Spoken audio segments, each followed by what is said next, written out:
Welcome to this New Thinking for a New World podcast of the Thalberg Foundation. Sometimes history rhymes. 100 years ago to the month, the Treaty of Sevre put an end to the Ottoman Empire. However, in an echo of the American writer Mark Twain's dictum that history never repeats but sometimes rhymes, President Erdogan of Turkey today seems set on creating a new Ottoman sphere of influence. Geographically speaking, this sphere ranges from North Africa through the Eastern Mediterranean to the Levant and into the Caucasus as well as the Horn of Africa. Erdogan is playing a high-stakes game that something could even lead to war between Turkey and Greece or Egypt. Alan Stoga discusses different perspectives on these developments with Nabil Fahmy, a former Minister of Foreign Affairs from Egypt, and Cengiz Çandar, a Turkish journalist and expert on the Middle East. 100 years ago, almost to the date, Turkey was forced by Britain and France to sign the Treaty of Sevre, which formally at least ended the Ottoman Empire. Today, President Erdogan is executing an aggressive foreign policy from the Caucasus to the Gulf, from Syria to Libya, through the Mediterranean, Eastern Mediterranean at least. That may not be the start of a new Ottoman Empire, but it certainly is creating a Turkey that needs to be reckoned with in the region. Let me start with a very simple question, not about the strategy, but about the strategist. Cengiz, what does President Erdogan want? Well, if you listen to the official voices of the Turkish government or some commentators who are very pro-Erdogan, they choose to define the foreign policy of Mr. Erdogan as assertive foreign policy.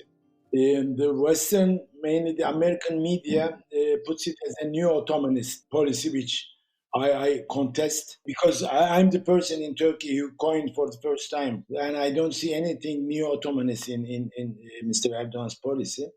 When it comes to call it assertive foreign policy, it more and more looks like an expansionist foreign policy. But the ideologues of this foreign policy, who are not very well known outside of Turkey, but those admirals, members of the Turkish military, all the way back in the year 2007, they formulated a notion, a concept. They called it a blue homeland, which extended Turkey's maritime jurisdiction. When it is measured now, it is 462,000 kilometers squares. It's even more than half of the landmass of today's Turkey. So what Mr. Erdogan is following is to achieve the maximalist frontiers of this blue homeland, stretching it to the coast of Libya even. So Turkey is flexing its muscles, and it wants to be taken as a major regional power in the East Mediterranean more than anywhere else. And when it wants to project itself as an emergent regional power in the East Mediterranean, it also entangles Syria to Libya and Turkish maritime jurisdiction area from the Aegean Sea all the way to even to the Gulf and even to Somalia. You can deduce the best adjective you might opt to use for it. So, Nabil, what's the best adjective to use for it, do you think? Well, I can choose an adjective for you, but it's not necessarily the correct one for the policy as Mr. Erdogan wants it, but it is the correct one in terms of how it's perceived in the Arab world, at least. Whatever the motivation for Erdogan, whether it's his motivation and his party's motivation, or the motivation, as just suggested, of the blue homeland concept, it is perceived in the Arab world as both aggressive and expansionist, because it deals with all of the Middle East and East Africa, and it involves not only, if you want, legitimate political and economic interests, but it involves going back to historically to making claims in a number of these countries and the use of force in almost every single one of them. So it is seen both as expansionist and as offensive, and aggressive, whether it's neo-Ottoman or not, that's really debatable. I don't see, I hate using old terms to describe contemporary policy because there's always a variation on this. But again, my long answer to you, it is very worrisome in the Middle East. And you're hearing this from somebody who, for many, many years, always felt that Egypt and Turkey were the most appropriate countries to help move the Middle East towards the center, towards moderation, towards tolerance, for many, many reasons. But that's not going to happen in the present day situation. Let's focus on that, if not conflict, at least confrontation, potential confrontation between Turkey and Egypt. You're both advocates of diplomacy. What's the chance for the diplomats to calm this down? Well, let me jump in first here. At the beginning of this year, I wrote an article in the Arab media suggesting that Libya would probably be the first battleground in the Middle East, not Iran, as was thought at the time. And my concern, frankly, was a growing Turkish aggressiveness in Libya, coupled with the fact that Egypt cannot allow for threats to be too close to its border. And a third element, that there are so many surrogates on the ground and non-controlled parties in Libya that anything could go wrong.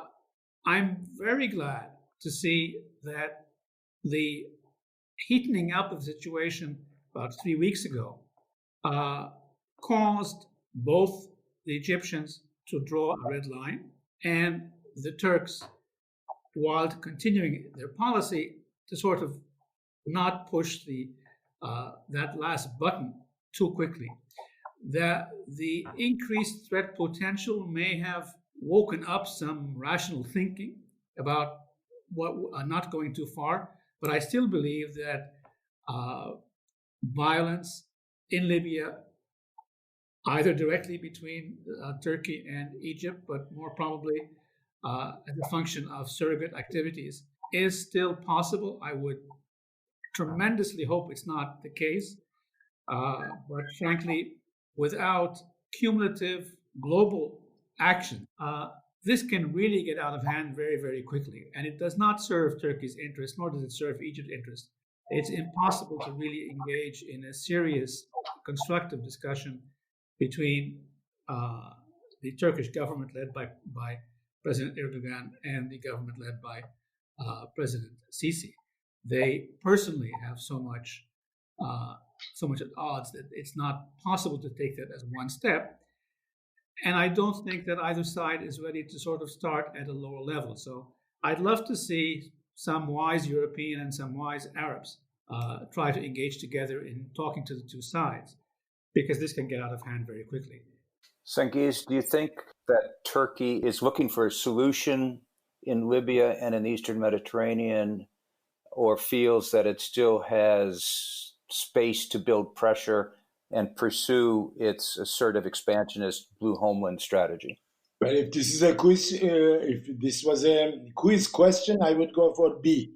A very tangible example I have to point out that it's not only a matter between Turkey and Egypt in the agenda. It's between Turkey and Greece, which has much more priority than a confrontational situation that might arise from Turkey's policies in the East Mediterranean or in Libya. The imminent danger is between Turkey and Greece, both NATO members. And just to give a tangible example how Turkey is much closer to the mindset of a zero-sum game, that there would be exploratory talks between Turkey and Greece, concocted by Germany, actually, behind the curtain. So the two countries would sit down to negotiate, and they would sit down for, as they called it, exploratory talks to find ways to negotiate. And Mr. Erdogan, just a couple of days ago, announced that the exploratory talks will not take place. There is nothing to talk with Greece. It is a real problem which might lead into a skirmish if we can't rule out a confrontation between Turkey and Greece. And we have to take always into consideration the imperatives of Turkish domestic policy. The economic performance of the regime in Turkey and the situation of Mr. Erdogan within Turkey itself, which could translate itself quite quickly into a confrontation, not with Egypt, which would not be bought by the Turkish public because it's too far away and it doesn't constitute any kind of national security threat to Turkey, Egypt. But when it comes to Greece, it is much easier to mobilize the nationalist fervor in Turkey. And given the divisions within the European Union and the absence of the American power as an arbiter in the international games, that with the America first position of President Trump, we don't see America much around in these kind of conflicting areas. So I'm afraid that there is a real danger of military confrontation.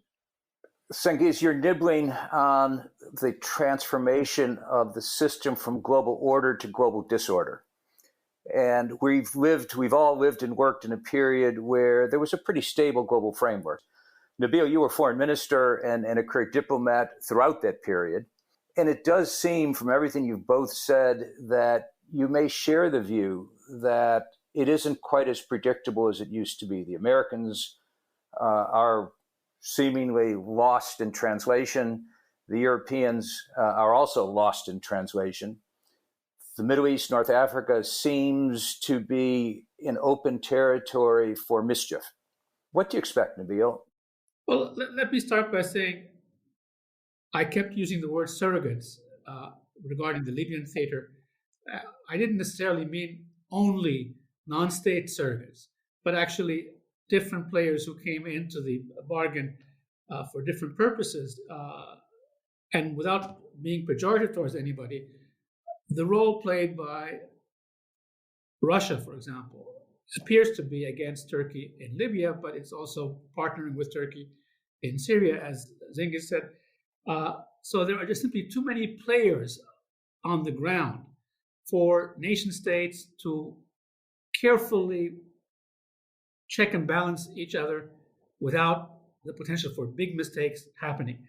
That's my first point. My second point, I completely agree that the Greece situation is probably more domestic related to Turkey in terms of getting momentum for it, and the potential for problem there also exists. Although maybe the fact that both are in NATO, it would be a slowing down issue here. In answer to your question, Alan, it's really very difficult to calculate. You can't play Russian roulette any longer in diplomacy. You don't know what's coming up next, or frankly, who's going to throw the dice or put the bullet where, because there are so many players there. It's really ironic. East Mediterranean now has become a wealth of energy at the time where actually gas prices are going down and there's too much supply. And the conflicts have extended from Arab-Israeli issues to North Africa issues, and also, of course, the Greek-Turkish issues. The main superpower isn't there. The Europeans are divided on the ground. So it's very difficult to calculate what to do, who to ask to do what. But I would actually argue, nevertheless, we have to go back to the point of trying to compete legitimately, not for zero-sum games, not as a function of a balance of power, but a function of a balance of interest. And if I may say, and Cengiz, please correct me if I'm wrong, from the Turkish perspective, I actually believe that Turkey on one hand, Iran on the other hand, and in a different function, the Israelis also see this huge Arab vacuum, and they see this as an opportunity to be more assertive in terms of Turkey and Iran in the regional politics, and less cooperative in terms of Israel vis-a-vis the Arab-Israeli peace process or the Palestinian-Israeli peace process. I know this is not something people want to hear, but I actually think that a more robust national security capacity in the Arab world, not necessarily only weapons, by the way, I'm talking about weapons and political relations that are more robust, more integrated, and more rational, would create checks and balances regionally to start the process moving forward. But unless we move in that direction, there's going to continue to be this vacuum or national security deficiency, and you will continue to see, if the present governments in Turkey and Iran continue, besides Netanyahu's position, you will see these three countries doing more and more of what we're seeing.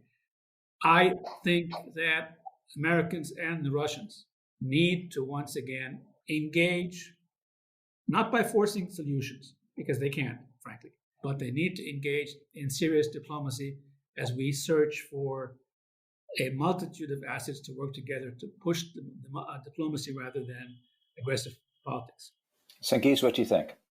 I wouldn't agree more with Nabil Fahmy on what he defined that Turkey and Iran operates thanks to the Arab power vacuum, which is very correct, and I see as he sees the matter. However, I don't think that this is a new phenomenon. It's not a phenomenon that we witness since very recently.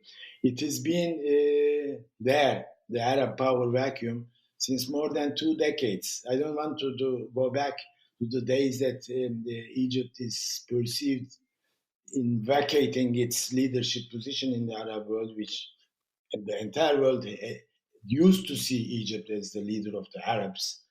More than anybody else, the Arabs themselves saw Egypt as such.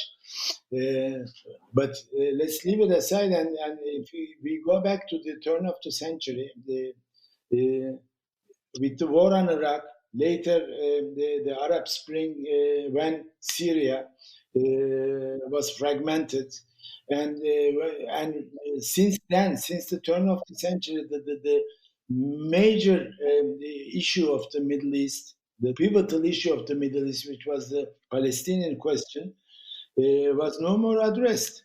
The center of gravity of the Middle East moved towards the east, Iraq-Iran line, to that front.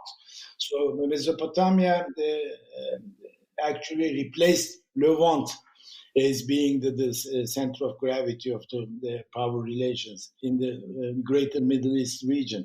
And therefore, although I totally agree with the observation of Nabil, the wish that he just voiced, I might share it emotionally, but I don't see it to be achieved in the realistic sense, how the Arab power will be constructed or established in the foreseeable future. I can't see that, and therefore, if we go back to the formulation of your question, Alan, we are now living in the time of the world disorder, not in a world order, but world disorder. Therefore, in this very long transitional period for the world history, probably, we will see more chaos, more disorder, and more uncertainty, particularly for our region, for the Middle East, East Mediterranean, and North Africa. If I could just jump in 30 seconds, I agree with everything Cengiz just said.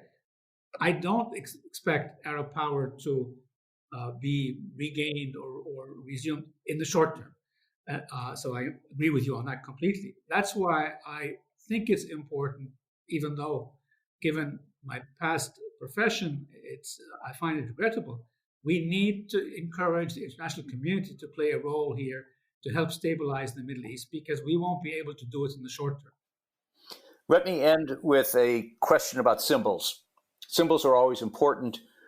We've recently seen President Erdogan convert the Hagia Sophia back to a mosque after many years as a museum, thanks to Ataturk.